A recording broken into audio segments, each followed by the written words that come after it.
Hi guys, I'm Tony and this is Intelligent Automation Simplified. Today we're going to take a look at 4 levels of engagement that your automation team can use to interact with the business staff.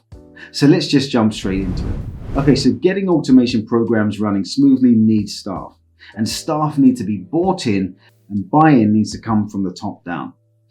This is where everyone's excited about the technology capabilities that you're introducing into the business.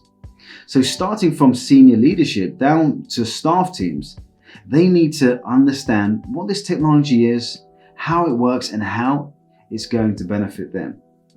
So more than anything, you need to answer one question: what's in it for me? Once staff teams understand what's in it for them, then you have to get them involved in this automation journey, because involvement breeds commitment. The last thing you're going to want is for staff to get resistant, because this is going to just stall your programs. So let's take a look at the 4 engagement levels that you can use to get buy-in.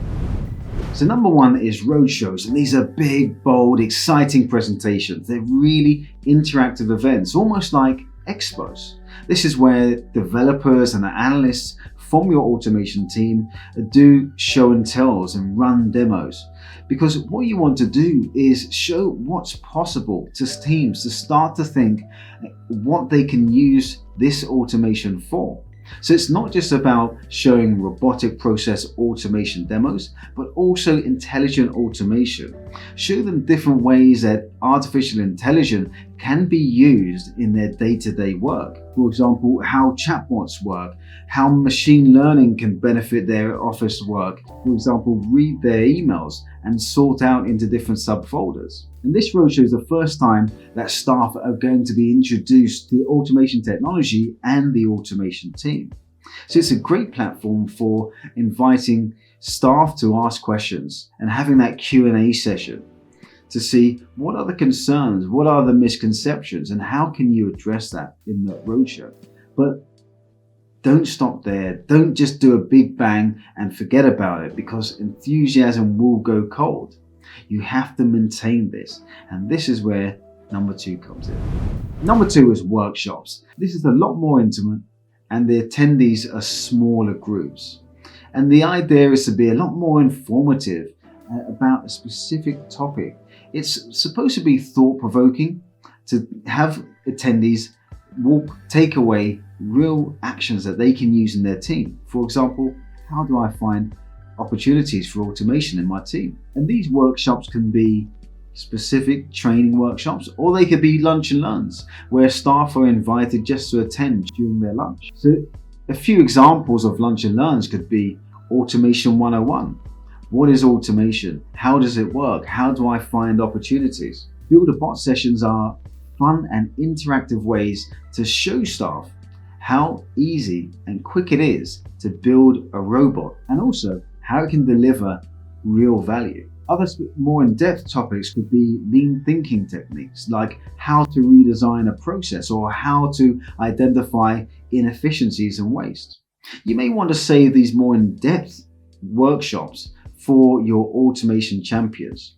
And automation champions, they're like an extension of your core automation team. They are representatives in each team or department throughout the business in a network who are trained a little bit more in automation than general staff, but they are your advocates and your eyes and ears to help maintain that momentum and encourage staff to come along with you on your digital journey. You could very comfortably run workshops and lunch and learns on a monthly basis. But roadshows and workshops, they do take up a considerable amount of time and coordination just to get a significant amount of attendees to turn up. So this is where number 3 comes in. Newsletters are a great way of maintaining enthusiasm and making automation stay visible and stay in the front of people's minds. With weekly newsletters, this can help maintain momentum by constantly being attention grabbing and updating staff on what's going on in the automation world. This could include achievements like a new automation process which was recently launched.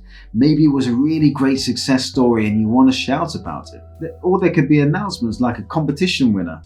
Who won the last Build a Bot session? What was the bot? What did they build? And why was it so good? Other announcements like new team members who have joined the automation team, or members who have been promoted to a new position. Or it could be new technologies that the business have recently brought in, a new capability, and where you can demonstrate all the new benefits that teams can get from this new technology. Oh guys, real quick, if you're getting value, it really would help me out if you can hit that like button. Thanks very much. So the final level of engagement is creating something like a SharePoint site, a portal where your automation team can host previous content that they've created. So if you recorded roadshows or previous workshops, you can host that in the portal, along with previous newsletters which were sent out. So any staff that missed or couldn't attend workshops can then go online and see the recordings. This is also a great place to have a frequently asked questions page. Any questions that your team have gathered during their engagement with the staff, they can put the questions and answers on a page for other staff to learn from. It's really useful to have a question and answer, a Q&A form, so staff can ask additional questions that aren't answered in the FAQ page. Not only are these methods of engagement going to give you a steady stream of automation opportunities for your pipeline, it's also going to make delivery a lot smoother and faster.